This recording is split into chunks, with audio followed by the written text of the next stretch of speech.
Ito nga po ngayon nangyari ngayon na May 29 2025 dito yan sa Maya Santo Angel. Tapat lang po ito ng Dali. Itong pulang motor ay paliko papuntang Dali.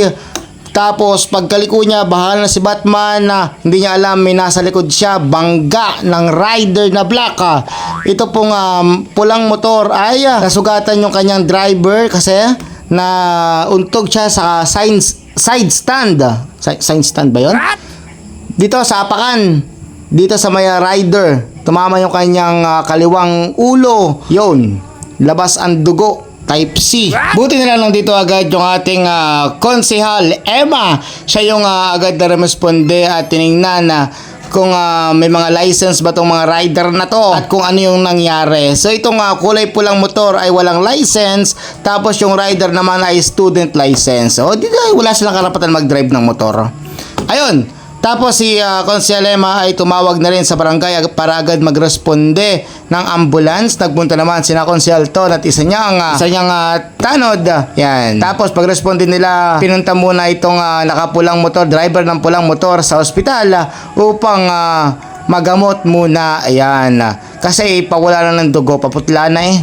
Yun, tapos putla na rin naman yung rider kahit walang sugat at student license lang ang hawak ay lagi po natin tatandaan, kung wala tayong license na hawak ay huwag kang magdadrive ng mga motor, mag-e-bike ka na lang. Ayan. Tapos yun, agad na lang pinunta din sa may hospital yung nakamotor na pula. Tapos isinama na rin yung driver ng rider. Yung driver ng rider daw ay student. Pauwi pa lamang po ito. Ayan, tapos yung nakapulang motor naman ay galing daw silang mga lamay. Yun, tapos ay paliko papunta pa lang sila ng Dali upang may bibilin sana. Agad naman tong nangyari itong aksidente na to. So agad-agad nga pinapunta agad sila at pinasakay sa ambulansya upang mabigyan ng lunas bago nila pag-usapan yung mga nangyaring aksidente.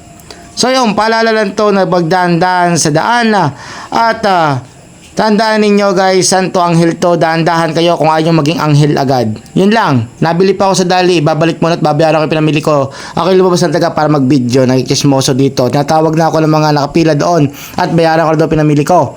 Yun lang, bye-bye. Ayun nga po mami.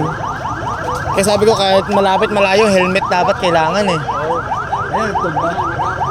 Salpukan sir. Ano, paliko yung isa. Papasok dito. Apo.